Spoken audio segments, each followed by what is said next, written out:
प्रकरण शुरू करने से पहले आपसे कुछ क्वेश्चन करूंगी, जिसको आंसर आएगा तो बताना। छात्र गणित के सूत्र याद करने के लिए किसका प्रयोग करते हैं? छात्र गणित के सूत्र याद करने के लिए किसका प्रयोग करते हैं? बुद्धि का महोदय। जी, कैलकुलेटर का। मेरा दूसरा प्रश्न, हार्वर्ड, हाँ जी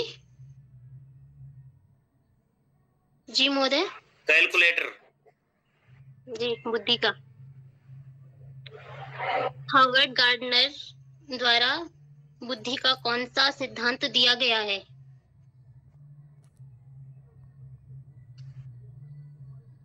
हार्वर्ड गार्डनर द्वारा बुद्धि का कौन सा सिद्धांत दिया गया है?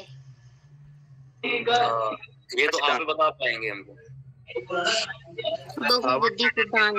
बुद्धि का सिद्धांत दिया गया। हाँ जी, बहुबुद्धि का सिद्धांत। बहुबुद्धि सिद्धांत के बारे में आप क्या क्या जानते हैं?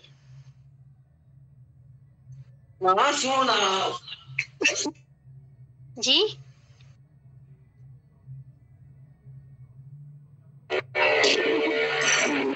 बहुबुद्धि सिद्धांत बहुत आयामों से मिलकर कार्य करती है।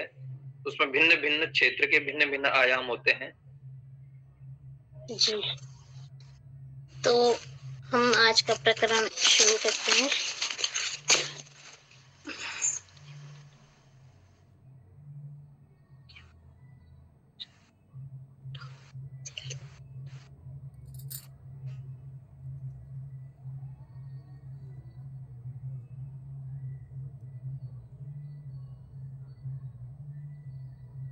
आप सभी को मेरी स्क्रीन दिख रही है? जी जी जी जी, स्पष्ट हो रही है।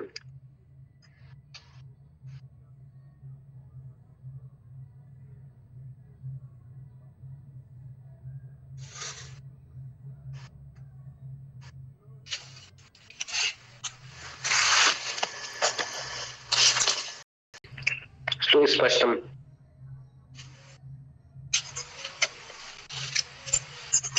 प्रस्तावना से शुरू करते हैं। हाउ हार्डनर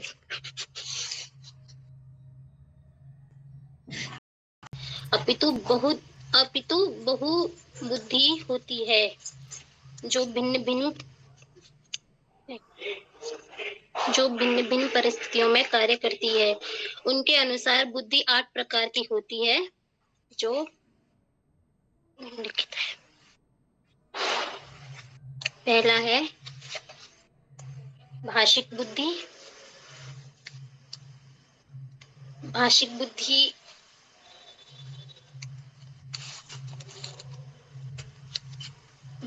बुद्धि भाषा के प्रभावी उपयोग की क्षमता, जैसे कि भाषण, लेखन, कहानी। और दूसरी है तार्किक गणितिक बुद्धि। तार्किक गणितिक बुद्धि तर्क, संख्या और समस्या समाधान क्षमता। तार्किक बुद्धि किसको कहते हैं? तार्किक बुद्धि, एक मिनट,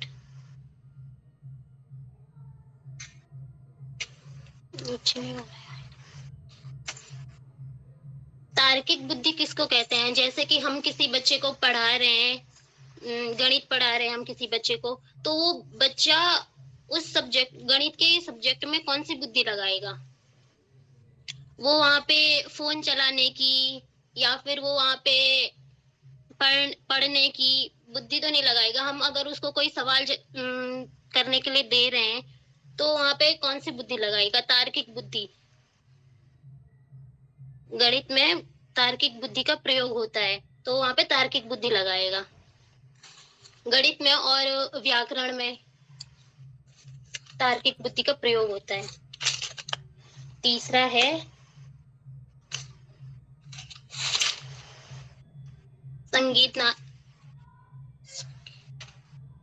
संगीतात्मक बुद्धि, जिसमें लय, ताल, स्वर वे ध्वनियों की समझ होती है। चौथा है शारीरिक गतिज।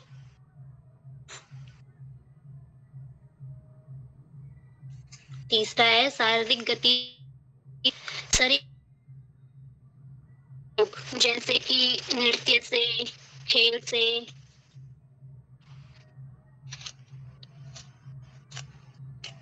चौथा है स्थानिक बुद्धि, जिसमें आकृतियों की दिशा की मानचित्र की समझ होती है।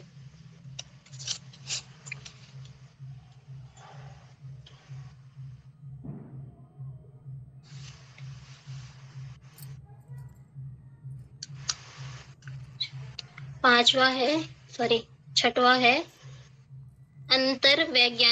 वैज्ञानिक बुद्धि। वैयक्तिक बुद्धि दूसरों की भावनाओं और विचारों की समझ, और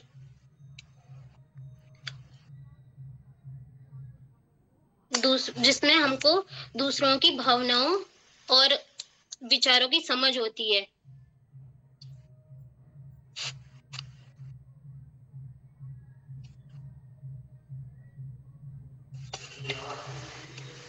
फिर है अंतर्वैयक्तिक बुद्धि, स्वयं की भावनाओं व विचारों की समझ। फिर है प्राकृतिक बुद्धि, प्रकृति और पर्यावरण की समझ।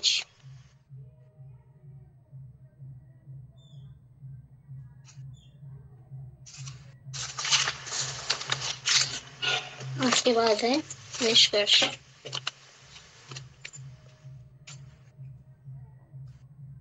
हर छात्र अलग अलग बुद्धि और मिश्रण होता है, बुद्धियों का मिश्रण होता है। हर छात्र अलग अलग बुद्धियों का मिश्रण होता है, सबकी अपनी विशेषताएं होती है।